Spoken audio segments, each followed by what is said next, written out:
There's yet another record number of job openings here in America. There are more job openings than there are unemployed people in the United States. Actually, a lot more. What are the implications? I've got perspective coming up.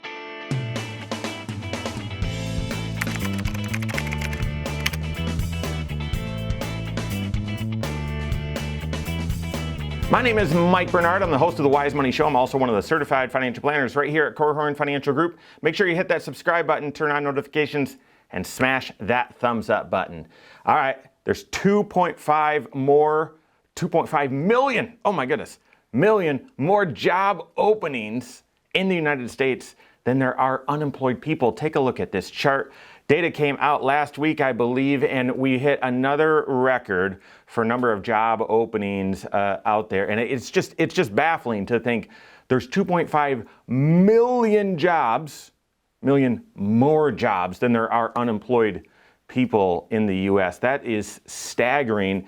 And we're going to talk about implications here in just a second. But to me, I've been thinking this for a while. You know, the excuse for all these shortages and these challenges in the economy. I mean, I tried to go to the bank the other day. I hate going to the bank, but in where I volunteer, I needed to go to the bank for something, and their lobby's closed. Why?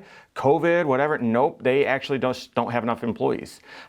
They've got job openings that are going unfilled. You can't listen to the radio and hear a set of commercials without hearing at least one, if not two, from a business trying to attract employees. And so to me, all of this stuff is blamed on the supply chain.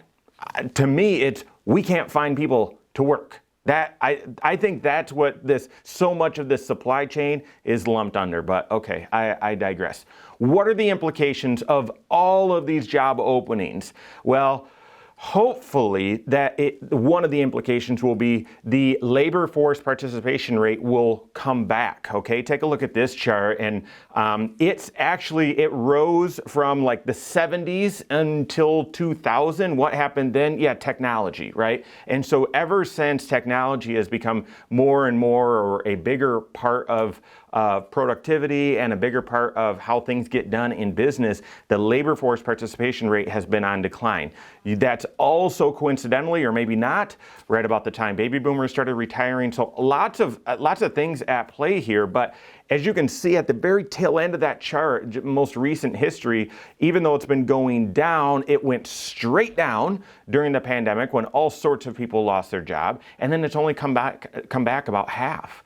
And so hopefully with all these job openings, we'll see the labor force participation rate come back, but we'll have to see.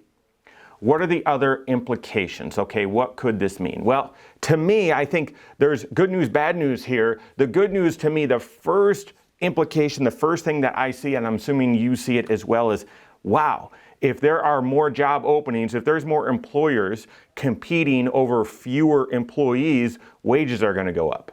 So that's a good thing. That should be a good thing. We've been talking about that. Congress has been talking about that for a long time. But instead of forcing it to happen, a supply and demand economics would suggest natural markets would say wages need to go up.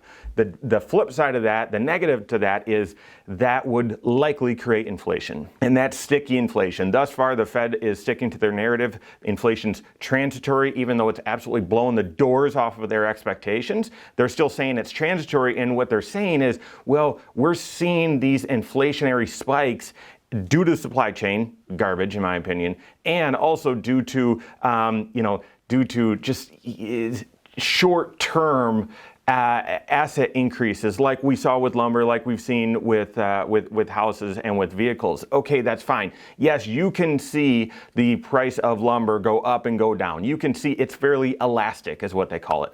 What about wages? Once they start raising wages, when things cool off, do they reduce wages? I've never seen it happen.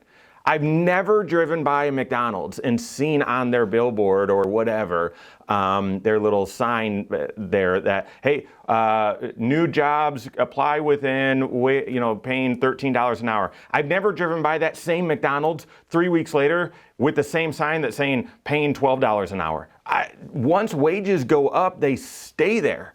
in general, okay, you might have been in a job where that wasn't the case, but in general, once wages go up, that is sticky inflation. So to me, implications of this, natural supply demand would say wages will go up, and that will mean costs will likely go up. There will be inflation. The second implication is the other one that we could see in this labor force participation rate, and that is this could drive tech spending.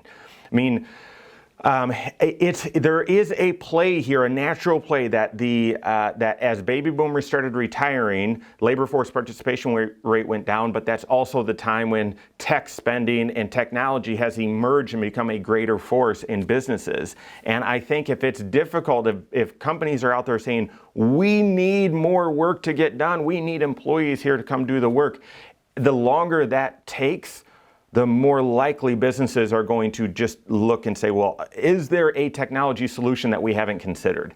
And that's been the driving force for 10, 15 years, but technology is moving so quickly. I think AI and these other things, there will be potentially more of a push towards tech spending. Should that influence how you invest? I don't know, possibly. And then third implication is, to me, each of those create some uncertainty over corporate profits. If wages need to go up in the short term, that's going to put a damper on corporate profits.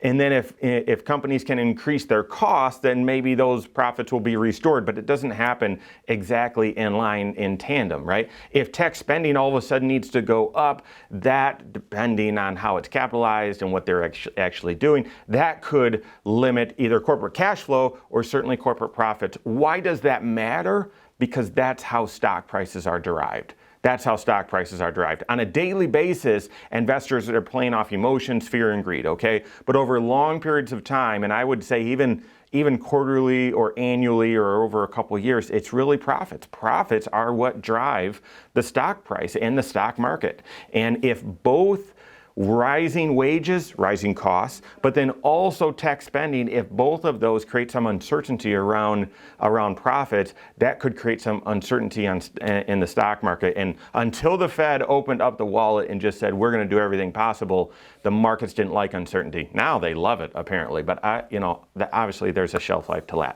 that. So what does this mean for you? If you're unemployed, hopefully you're building skills and you're looking for a job. It should be a very competitive market. If you're working in a job that's not your passion, again, develop some skills, make sure that, and then go out and survey the market. For those of you that are investors, I would say this could be an interesting time over the next 2-3 years or so as the market, as the economy sorts out these distortions. Right now, the fact that there are more jobs available than there are unemployed people, that's a distortion. That's not supposed to happen.